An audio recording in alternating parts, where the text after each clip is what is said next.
So what we thought was that maybe what's going on here, and there's a fudge factor, that people try to balance two forces. On one hand, we want to look at the mirror and feel that we're good, honest, wonderful, moral people. That's the psychological benefit of viewing ourselves positively. On the other hand, we want to benefit from cheating. That's the economic incentive. Now, usually you would say you could have one or the other.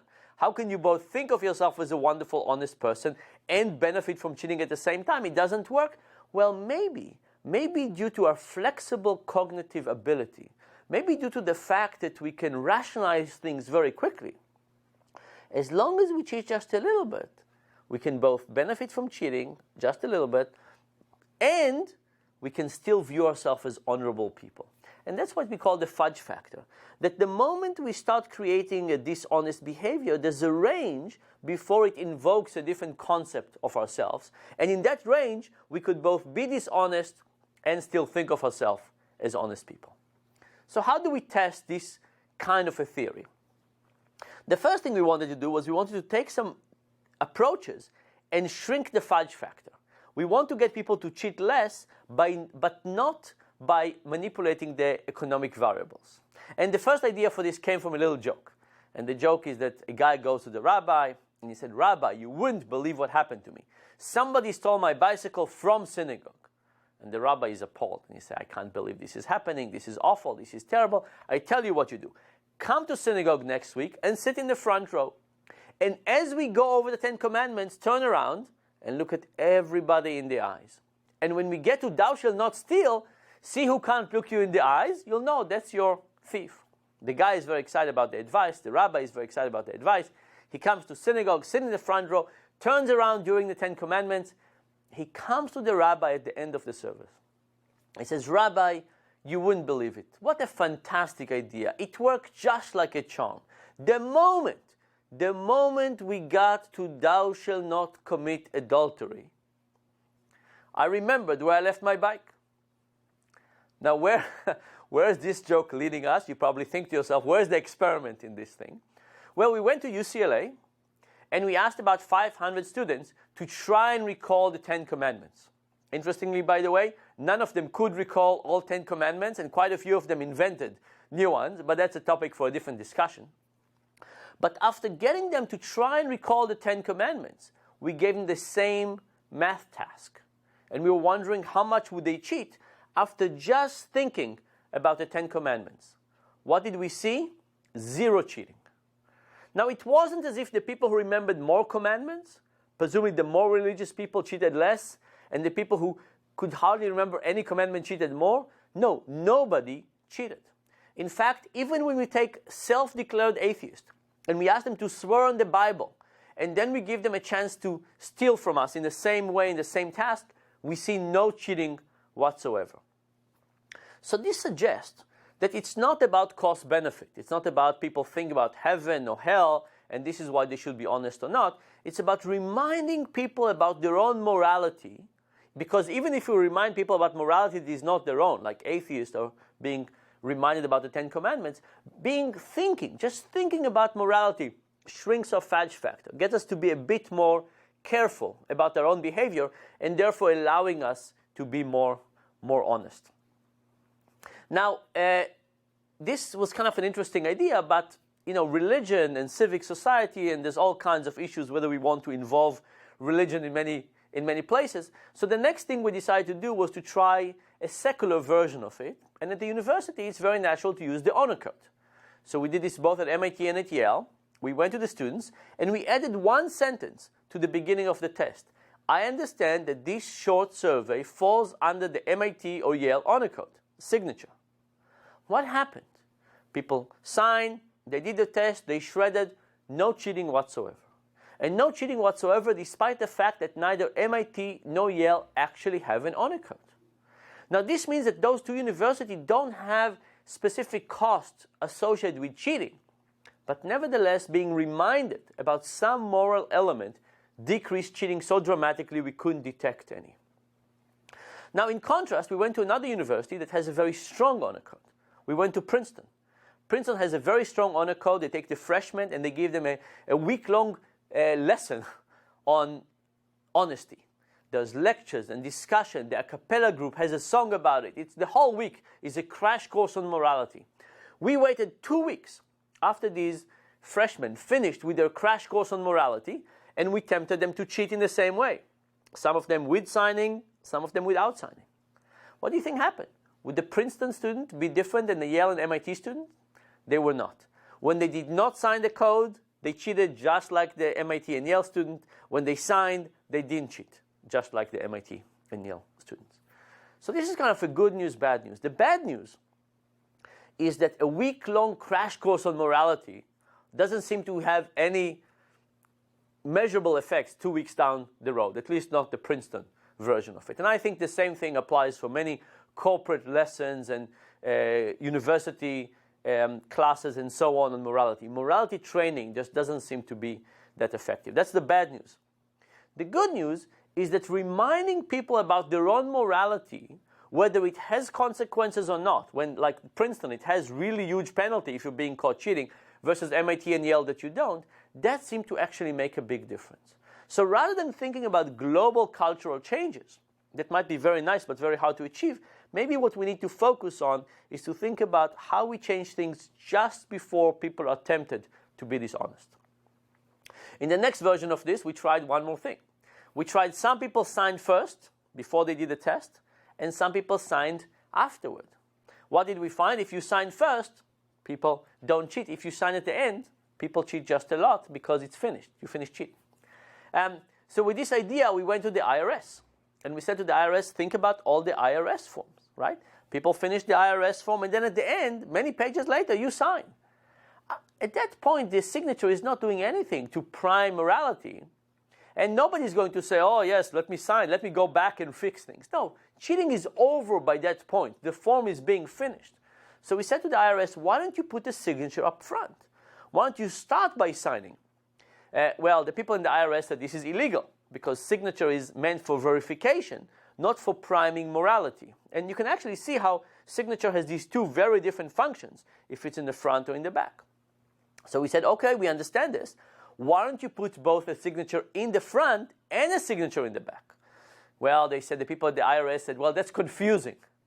I don't know if you've seen the IRS forms recently on the IRS tax code, but the idea that signing twice is confusing baffled me a little bit. I was speechless. But then I said, okay, if that's confusing, how about if the first item on the tax return would ask people, would you give $25 to a task force to fight corruption? And we said, this is not just a signature. This is asking people whether they want to put money towards something. And if people commit money towards something, there's a good chance that later on they will continue acting in a more appropriate, honest behavior.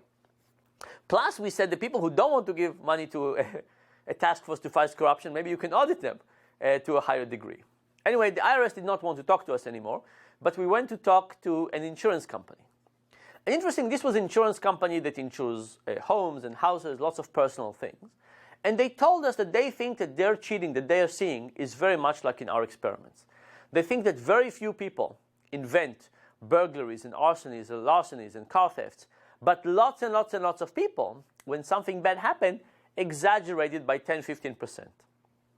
And they estimated that this exaggeration cost the industry about $24 billion a year, which is lots and lots of money. I know we throw lots of big numbers these days, but 24 billion is still a big number. So we came up with all kinds of ideas. We said, what if when people were waiting on hold, you would play religious music for them? What would happen if you would put images of eyes as if they're being watched on the forms? What if you got them to sign first? What if you got some declaration that had to do something with religion as well? We had all kinds of ideas about how you increase honesty. But, we had lots of good ideas, and they had lawyers, and when you have good ideas and lawyers together in the same room, nothing ever happened. So after 6 months of trying very hard to get this, nothing was done. But my contact in this insurance company felt very bad for me. So he came to me and he gave me this form where you mail it to people and you ask them to report how many miles you drove last year. Now imagine you got one of those forms. What would you want to shade the number, up or down? If you shade it up, it would mean your premium would go up. If you shade it down, your premium will go down. So you'll probably want to shade it down. They gave us 20,000 forms, and we did one thing. We moved the signature line to the top. Half the people got the signature on the top first, and half the people got it at the bottom. Some people signed first and then filled the mileage. Some people filled the mileage and then signed. What did we see? There was a difference of about 2,400 miles on average. The people who signed first reported driving 2,400 miles more. Now, we don't know if they didn't cheat at all, but we know that cheating was much reduced. And that actually gives me great hope that we can create those small interventions and get them to work not just in the lab, but get them in the field in all kinds of other versions like that. Okay, so all that was about how we shrink the fudge factor. How do we get people to, at the moment, tolerate less of their own immorality and be more careful about what they're doing? The next question we wanted to ask was, how do you get people to cheat more? How do you expand the fudge factor? And of course, this is not an objective to increase cheating in society, but for the purpose of understanding it, what kind of things would get people to cheat more and nevertheless feel comfortable with themselves? And the idea here also came from a little joke, and the little joke is that little Johnny comes home from school with a note from the teacher that says that little Johnny stole a pencil from the kid who's sitting next to him. And Johnny's father is furious. He said, "Johnny, I'm humiliated and embarrassed and I'm angry, and you're grounded for 3 weeks and just wait until your mother comes. You never, never, never steal a pencil from the kid who's sitting next to you. And besides, Johnny, if you need something, if you need a pencil, you know very well you could just say something, you can just ask, and I will bring you dozens of pencils from work." If you find this funny, it's probably because you realize that taking a pencil from work feels very differently than taking 10 cents from a petty cash box, even if you're going to use those 10 cents to buy yourself a pencil. Perhaps the moment something becomes multiple steps removed from money, there are more stories we can tell ourselves, right? You could say the workplace wants us to have these pencils, otherwise they wouldn't put them there. Or you could say other people take them as well. Or you could say, even if I take them and give them to my kids, they will leave me alone, and that would allow me to answer 2 more emails. Good for the workplace. And all of those distance allow us to tell ourselves stories, allow us to rationalize things that basically create this ability to cheat more, but nevertheless feel better about ourselves. So the first experiment we did on this is I walked around campus and I put 6 packs of Cokes in some common refrigerators. Now, these were refrigerators that everybody had their own stuff, but multiple people had their stuff in the same refrigerator. And I basically wanted to see what is the half-lifetime of Coke. How long will it take for my Cokes to disappear? And basically, within 72 hours, no Cokes were left there. Everything was gone. Now, in contrast, I took a plate with 6 $1 bills, I put it in the same refrigerators, and I waited. And now what happened? Nobody touched a single dollar.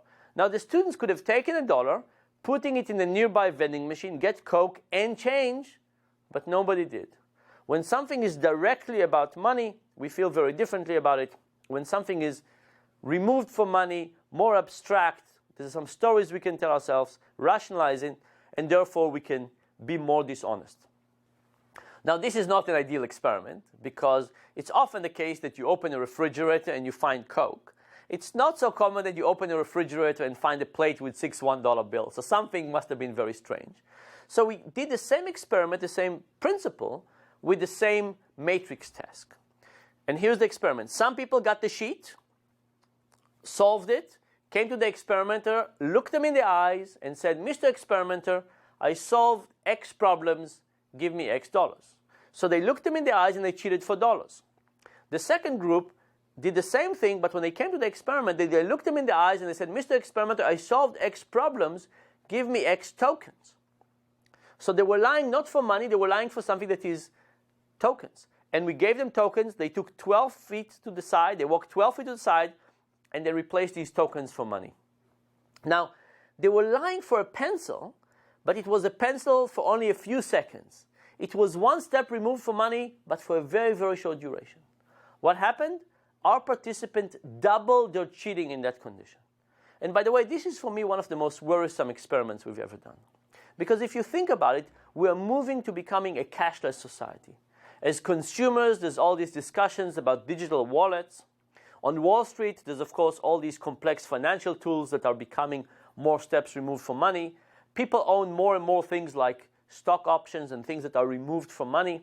And if being close to money and observing it directly is what's keeping us relatively honest?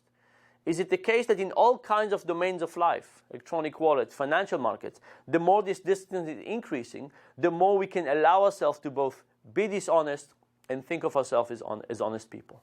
And that really, really worries me. So that was the first thing that got people to cheat more, distance from money. The next thing we wondered what happened when you watch other people cheat in an egregious way? After all, we open the newspaper every day and we see all kinds of stories about big cheaters. What is the effect of observing other people in society does to our own morality? So we repeated the same experiment with two changes. The first one was that we prepaid people. Everybody got an envelope with all the money as if they solved all the problems. And we asked them at the end to pay us back the money they didn't make and to take only the money they deserved. That was the first change. The second change was that we hired an acting student. That acting student sat in the front seat in the classroom, and 30 seconds into the experiment, he raised his hand and said, "Excuse me, I solved everything. What do I do now?" Now imagine you were in that experiment. You're solving, you're working very hard, you're still on problem number one, and all of a sudden you see somebody who claimed that they've solved everything. You know for sure that they're cheating, there's no other way.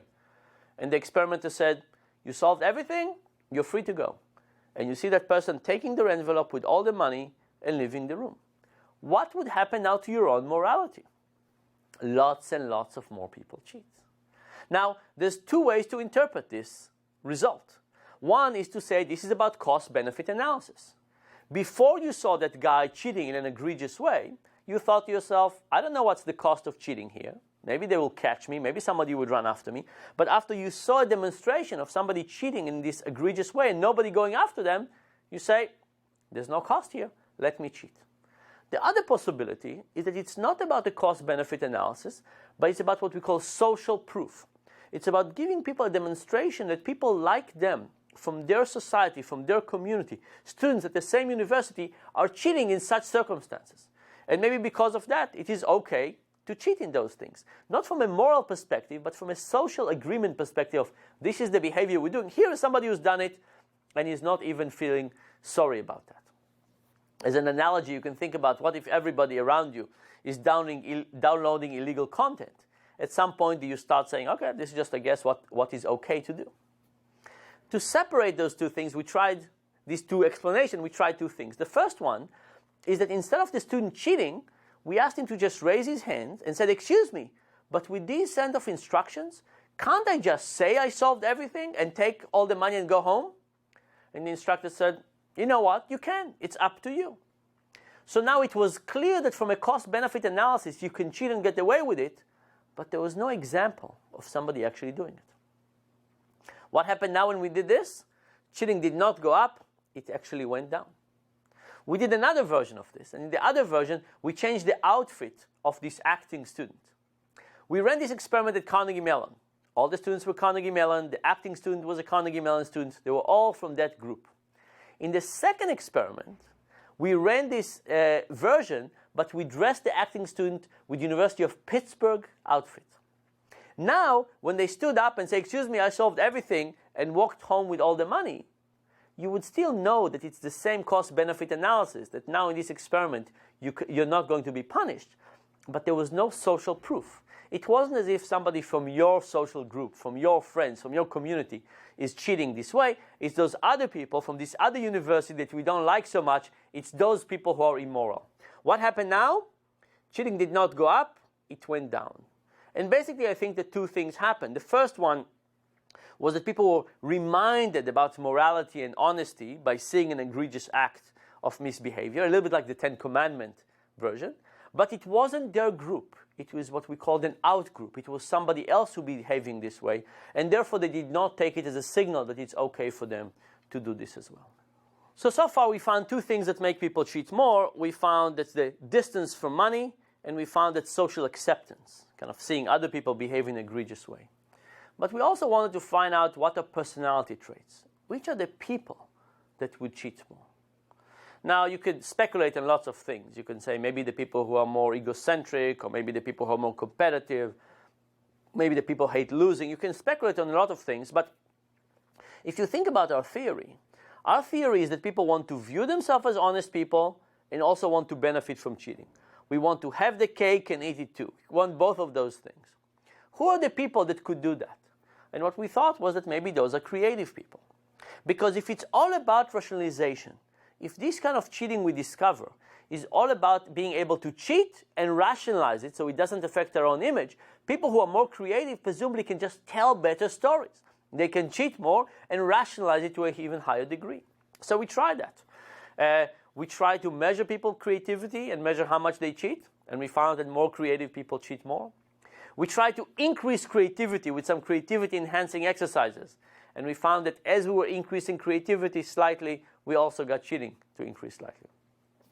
We also went to a big advertising agency, and we checked the moral flexibility of people in different jobs in that advertising agency. And we saw that as the job required more creativity, people cheated more. There was less cheating in accounting, much more cheating in the creative professions. And maybe it is good that there's less cheating in accounting, but it clearly supports this theory that our version of cheating, it's all about this rationalizing. It's about acting badly and rationalizing. And the question is, to what extent can we do it? If we're multiple steps removed from money, we can do it to a higher degree. If people around us are doing it more, we can do it to a higher degree. If we ourselves are better storytellers, more creative storytellers, we can do it to a higher degree. All of those things are contributing to a very high degree.